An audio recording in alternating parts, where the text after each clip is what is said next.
And welcome to the Black Psychologist Podcast, presented by the Black Psychologist Network. And we like to welcome you to the Let's Get Some Perspective edition, where we react and analyze vids that are making their way across the news cycle. I am one half of your humble and gracious host, Dr. Kyle Osborne. He is I, and I am him. And of course, all know by now that I am not flying this aircraft by myself. This man, listen, let me not wince words, all right? My friend, my brother, my brethren, once again, the incredible, the uncorruptible Dr. Jason Coleman, ladies and gentlemen. What's going on, bro? What's going on, bro, man?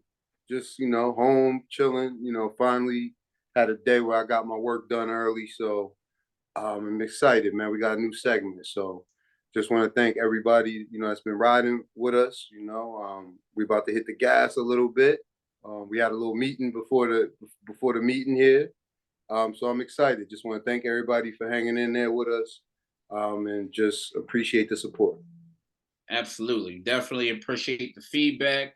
Again, guys, wherever you're watching us, wherever you find your podcast, whether it's on Spotify, Google Podcasts, Apple Podcasts, or if you see us on YouTube, again, watch us, review us, rate us, give us 5 stars. Anything less than 5 stars is uncivilized. But we absolutely love the support. So we're making some moves. We're going to absolutely make sure we get more content, more feedback to you guys. We know you get a lot of questions. We know there's a lot of unruly and bizarre behavior out here. So, now I feel like it's our duty to make sure that we break it down for you guys and make sure that it's not repeated out there. You know what I mean? So about to get right to it. All right, Jay. So first up, all right, we got who we got in the news.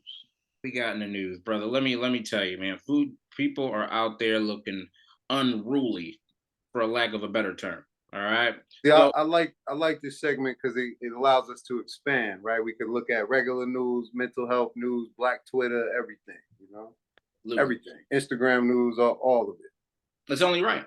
It's only right. And we got to start off with football, Jay. We are only 3 weeks into the season, all right? And there's been a lot of inappropriate, unhealthy behavior going on at these stadiums. So I'm going to get your feedback on this right here. Let me cue it up real quick.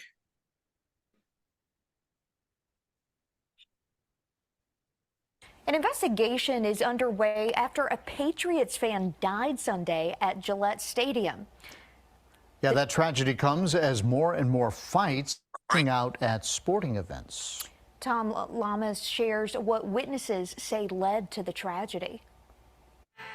Tonight, Massachusetts State Police and local prosecutors investigating the death of a fan who witnesses say was punched in the head at the Patriots-Dolphins game Sunday night. This video showing stadium security administering CPR to 53-year-old Dale Mooney. A fan in the Dolphins jersey reached over and just punched the victim twice in the face. Eyewitnesses say as the fourth quarter got underway with the stadium packed, a scuffle broke out in the stands. Initially, police said Mooney, a husband, father, and lifelong Patriots fan, suffered, quote, an apparent medical event. What do you remember seeing right after he was punched in the face? Right after he was punched in the face, he immediately went down. He slumped over in a chair. The concern came, like I said, after about 45 seconds to a minute. The deadly incident comes as brawls are being documented all over the country at NFL games this season. Look at what happened just this past Sunday. This fight between 3 women happened at that same Patriots-Dolphins game. And in Cincinnati, at the Bengals versus Ravens game, the hardest hit happened off the field when this man, dressed as a tiger, headbutted another fan, knocking him out. According to the NFL, one incident is too many. They say their records, which have not been examined by NBC News, show after 32 games this season, they've had 80 reports of disorderly conduct, down from last year at this time when it was 140. You have alcohol. Yeah. Jay, you see that? I mean, that's out. It looked like Mortal Kombat, Listen, man, you know what? when I was watching those videos, of course, like we're only 3 weeks into the season. We've had reports of those, brawls all the time. It kind of brings me back to when I first got to Philly, right? What people used to always tell me is they'd be like, especially with the old, with the length, some of those stories are overblown, but the stories about them having a jail in the basement of the link and all of that. No, that's real. That's true. That's bro. real. I know that's real. But what people used to always say is like, yeah, if you go to an Eagles game, you'll be safe, you'll be all right, but just don't wear your stuff. Especially though, if you a fan of the other team, don't wear your stuff, and especially if you're a Cowboys fan, don't wear your stuff. And it's crazy because one of my he's an older brother, but one of my homeboys, his nephew actually used to play for the Cowboys, and I used to work for him. And he was telling me one day, like his nephew mother went down to the link to root for him, and it was all there. And he's talking about he almost got in a fight because people throwing beer on him, all of that, because she rooting for her son. You know what I mean? So it gets crazy. But you know what drives this, man? It's the alcohol and the beer muscles and all of that, which follows. But it's so much of a moneymaker, they're never going to cut the beer sales. So I don't know what they're going to do. And listen, it's completely understandable that fans can get caught up in the moment, right? Like we've all been there, right? Like we're very passionate about our teams. And I'll say this, that people do act differently when they're in that particular element. Like when you're at the stadium, you're cheering your team on. I get that part, right? That you want your team to come out on top and all the fanfare. But this type of behavior that we just saw is horrific. Like there's no place for it. But like you mentioned, when you have people that have been pre-gaming and drinking since like 8 a.m. and then like, the fanfare for the team, and then also you mix in the financial investment element, right? Because now you got gambling, right? Now you got sports. Right. So now mixing that with people frustrated they might be losing money, like the likelihood of incidents like this are more probable, right? Just because, again, they're not going to tone that down because, like you said, it's too much of a moneymaker. Yeah, I mean, listen, man, it's one of those things where I was reading about a story last week about a dude that was so inebriated. They say he was off like alcohol and mind-altering drugs. He fell into like a manhole, and this was a Bills fan. He fell 30 feet, and when they found him, he was like completely covered in fecal matter, right? He was out of his mind. He woke up that morning to go to a football game, right? So some of these people are creating this outcome for themselves, right? And it's not exclusive to football, right? It's just we're focusing on it because it's football season. But like a couple of months ago, like if you've ever been to a festival, concert, you see these things happen. It's just not going to be as much of a focus because they have the ambulances and the triage area off to the side, But when I went to see Snoop, a Snoop concert, when we were just getting there was people getting strapped to gurneys because they was that intoxicated, right? When we was just getting there, this is like 2 hours before the concert started. So they taking pregame into another level, you know what I mean? So you're going to see more of this, until, again, A, the penalties are kind of stiffened, or B, they start cutting off beer sales. But they're never going to do that, man. And see, the thing, you have some people out there who completely like over associate with their sports team. And what I mean by that is like you got some sports fans that think it's like their duty to hate the fans of the other teams. Right? Like they have to show this aggression and like this physical violence because it validates their fanfare or like elevates their loyalty to the team. But like that is their goal. Like they go there just so they can, like you said, curse at the fans of the other team, throw stuff at them because they feel like it elevates them in regards to their loyalty or their fanhood and such. And you have some people that are also going into it just so they can get into a fight or confront with other people, right? Like you got the same type of dudes that watch a fight, right? They watch the Mayweather or the Tank fight, and now they want to fight after the fight. Right. Yeah, I get. Yeah, we done been there at the fight, and 2100 and all the other. So there are people that go there, And like you said, man, it's a lack of consequences, right? You're talking about people getting banned from the stadium. That's what some of these consequences and these penalties are, or like, oh, you got to pay a fine. Now, when a situation like this takes place and you got people doing some real time, like real assault charges, real beyond the, oh, you can't come back to another game, you can't come back to the stadium. When you got people that are doing some real hard time, I think we'll start to kind of see maybe that might deter the behavior. But until then, like you said, ticket sales, I man. mean, listen, I'm a Cowboys fan. My brother, my family split. My brother's a Giants fan. I went to school in DC around Redskins fans. I lived in Philly for like 7-8 years. So I get the rivalry. You grow up on it, you bleed that. So I get it,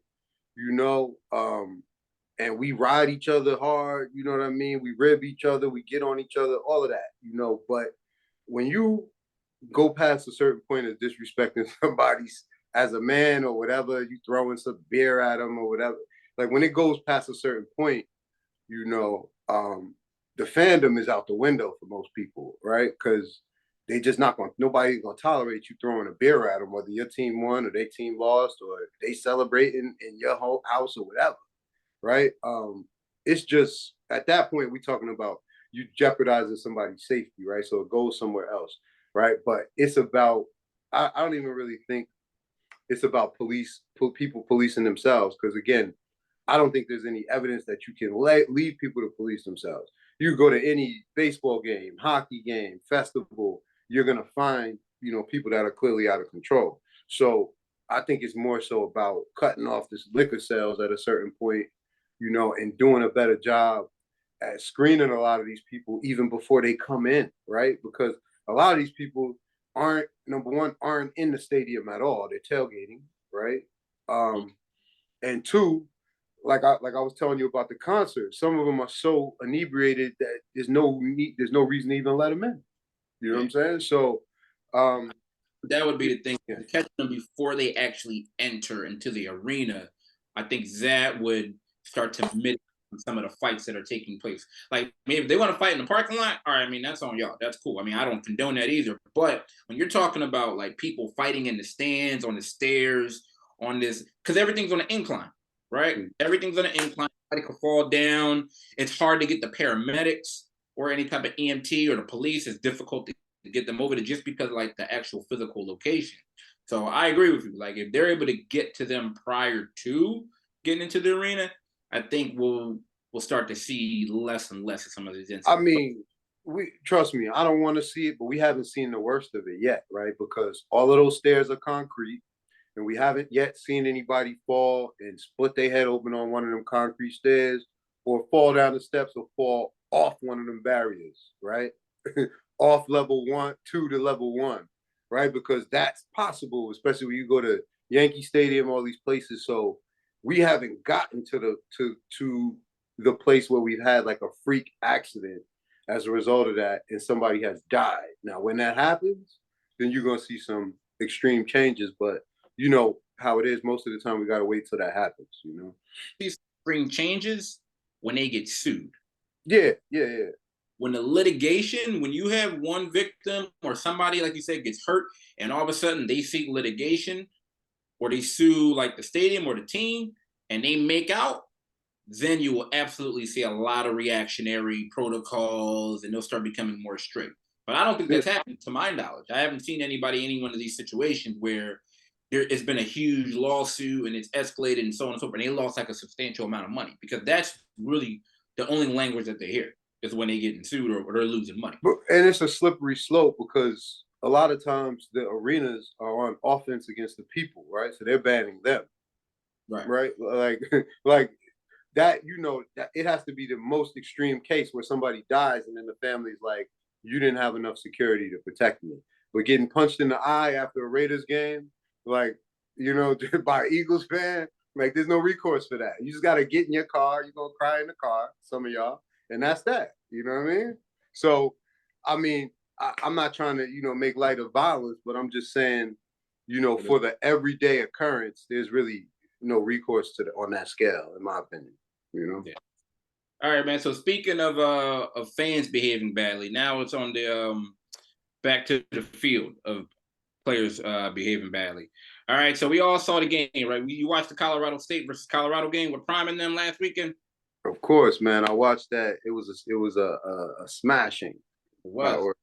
I couldn't watch the whole thing, brother. Like I fell asleep. The TV was watching me. I'm not even gonna lie. Like once it got into that first overtime, yeah, I was out. I was yeah, man.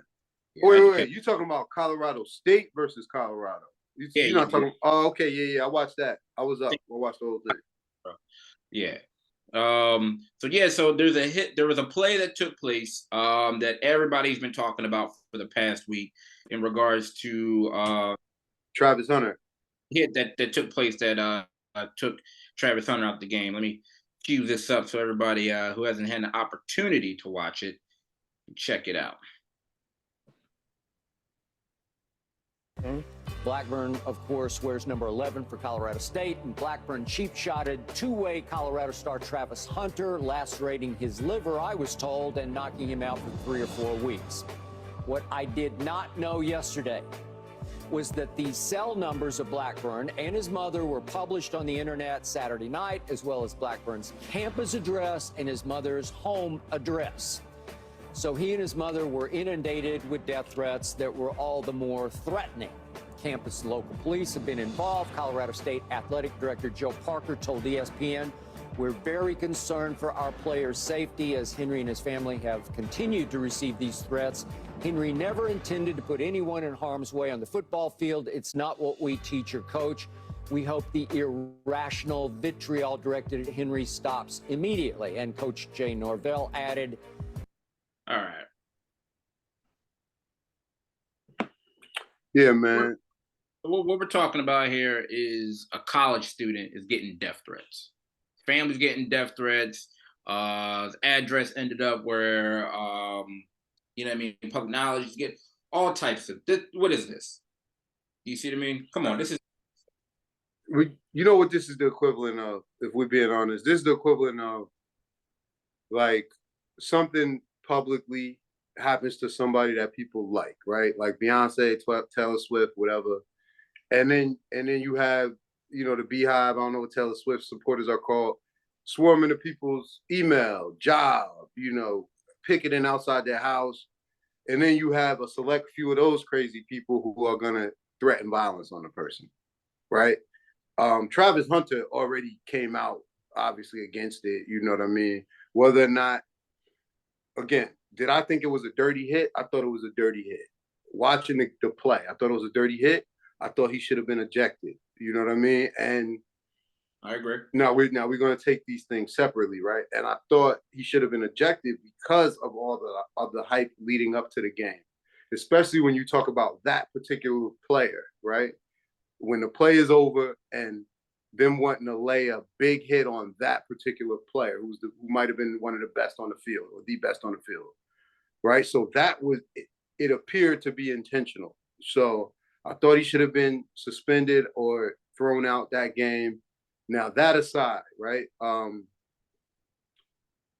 After, again, I think it's analogous to what I just said. It's like, you have these people, who they just take the fandom a step too far, you know what I mean? Well, too many steps too far when they're threatening the kid's mother, right? Like, so, again, I don't really have too much to say about that. It's obviously insane. I understand. Now, we talk about why the culture is with Colorado, why people love Deion. Those are two separate issues, right? But again, this is an overreaction, and it was excessive, and obviously it's it's inappropriate. But what'd you think? Do I think the hit was late? Yes. Do I think the hit was intentional? Yes. Do I think he meant to lacerate, what was it, his kidney or his lung or whatever organ? His liver. Yeah. All right. Do I think he meant to do that? No. Jay, you and I have played football. We played Little League, played whatever level of football. We watch football. We know that, unfortunately, in a lot of these games, they're trying to send a message to the star player, right? We know that this is how it works.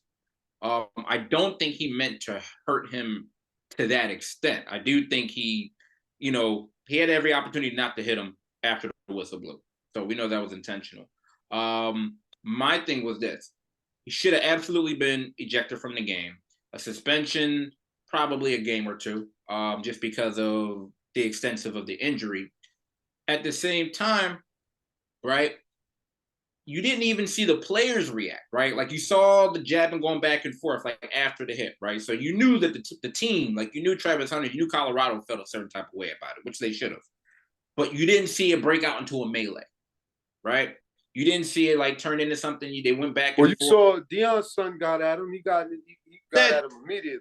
That's valid though. That's how it's supposed to be. Like the players, of course, are gonna come to the aid of their team. So because I think the players it was a week ago, but I think the players on the field reacted. Like you didn't see like the sidelines clear or nothing like that, but like it wasn't players on the field reacted into like a brawl, right? Right. I get what you're saying. Got to a point of, and rightfully so, yeah, Sanders and the rest of the players definitely got in their face. They were pushing and shoving a little bit, but it didn't turn into like a melee where it turned in ejections and flags being thrown, right?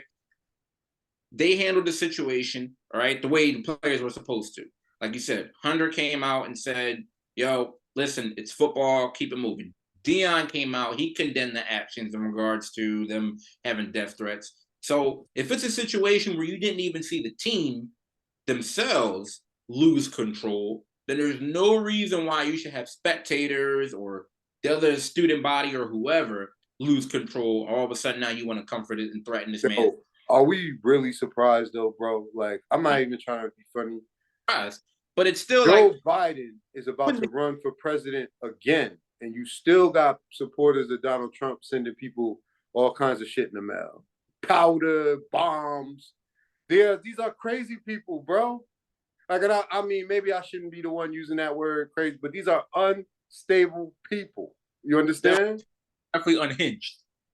Unhinged. So my only point is that there's a segment of that in most populations, especially when you start talking about like fandom. You know what I mean? So I expect it. I just think the reason why it's so surprising is because you get that with this game because of the level of notoriety that Colorado has right now. They're like an NFL team, right? They have that much notoriety, right? On any given year, it would be the same. I would suspect, right, that let's say somebody targeted Caleb Williams and did the same thing to him, right? You could have a similar reaction, right? I've remembered different, instances where NBA players have been injured, and you've had these type of reactions, right? So again, we're talking about a segment of the population. I don't think these people are particularly stable. But you're going to get that. With that, right? And I'm gonna finish off on this. It'd have been different. I don't know much about this player, but I feel like it's different if he was known to be a dirty player, right? Mm-hmm.